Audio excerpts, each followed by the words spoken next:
जिसके आत्मसम्मान में अग्नि हो, वो कभी झुकता नहीं, चाहे सामने सम्राट ही क्यों न खड़ा हो।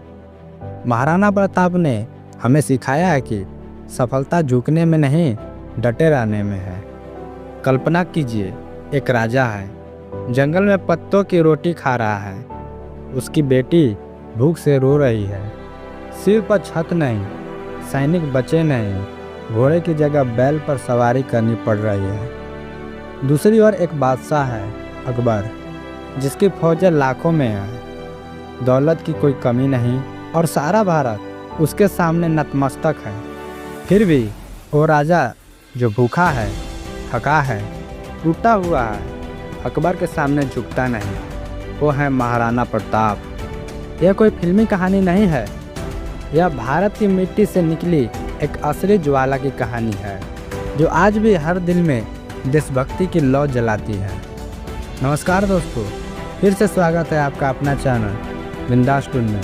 चलिए कहानी को स्टार्ट करते हैं। महाराणा प्रताप बचपन से ही तेज, साहसी और आत्मसम्मानी थे। जब उन्हें सिखाया गया कि राजा की सबसे बड़ी संपत्ति उसका आत्मगौरव होता है, उन्होंने उस वाक्य को जीवन भर के लिए आत्मसात कर लिया। उसके पिता उदय सिंह चाहते थे कि उनका उत्तराधिकारी जगमाल बने, लेकिन मेवाड़ के सरदारों ने प्रताप को राजा चुना, क्योंकि उन्हें पता था कि महाराणा प्रताप ही मेवाड़ की असली ढाल है। अकबर ने एक के बाद एक प्रस्ताव भेजे, सोने की थाली, जागीरें, महलों की पेशकश, पर प्रताप ने हर प्रस्ताव ठुकरा दिया। उनका एक ही उत्तर होता, मगरूम मुगल से हाथ नहीं मिलाऊंगा, चाहे जीवन कट जाए। ये बात अकबर के अहंकार को गहरा चोट पहुंची। उसने कहा, अब या तो प्रताप झुकेगा या मेवाड़ मिटेगा। 1576 में हल्दी घाटी का युद्ध।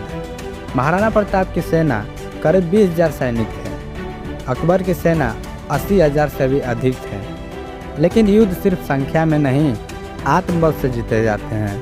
प्रताप ने चेतक पर चढ़कर तूफान मचा दिया। कहते हैं चेतक ने मुगल के हाथी के सूंड पर पैर रखकर छलांग मारी थी। हालांकि युद्ध में पराजय हुई, पर प्रताप की आत्मा नहीं टूटी। हार के बाद महाराणा प्रताप ने पहाड़ों और जंगलों में जीवन बिताया। पत्तों की रोटी, पानी के लिए नदी की यात्रा, बच्चों की भूख, सैनिकों की कमी, लेकिन फिर भी मैं अकबर के आगे नहीं झुकूंगा कि प्रतिज्ञा उन्होंने नहीं तोड़ी।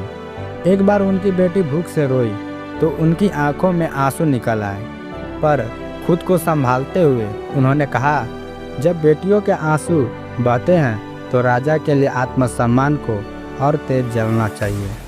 एक राजभक्त भामाशाह ने प्रताप को अपनी पूरी जमा पूंजी दी, इतना कि वे 25,000 सैनिकों की सेना खड़ी कर सके।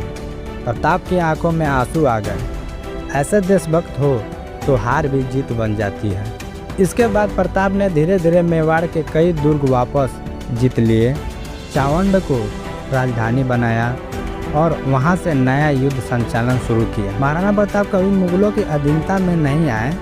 जब उनकी मृत्यु हुई तो अकबर ने कहा, मैंने भारत को जीता, पर प्रताप जैसा स्वाभिमानी कभी नहीं पाया। इस कहानी से हमें यह शिक्षा मिलती है कि पहला शिक्षा, स्वाभिमान के आगे कोई कीमत नहीं होनी चाहिए। दूसरा शिक्षा, असली योद्धा वह है जो गिरकर भी झुकता नहीं। तीसरा शिक्षा, परेशानियां चाहे जितनी भी हो, अगर इरादा मजबूत हो तो रास्ता जरूर निकलता है। चौथा शिक्षा, देशभक्ति और आत्मगौरव कभी हार नहीं मानते। जब भी तुम्हें लगे कि जिंदगी कठिन है, लोग साथ नहीं है, रास्ता बंद है, महाराणा प्रताप की कहानी याद करना। एक भूखा, टूटा, अकेला राजा जिसने एक सम्राट को झुकाने पर मजबूर कर दिया, बिना एक बार झुके। तो हमें महाराणा प्रताप की कहानी से सीखना चाहिए। अगर यह कहानी आपको पसंद आए तो चैनल को सब्सक्राइब करें और अपने दोस्तों में शेयर करें, जिससे वे भी महाराणा प्रताप के जीवन के बारे में जानकर अपने जीवन में कुछ बड़ा कर सकें। धन्यवाद।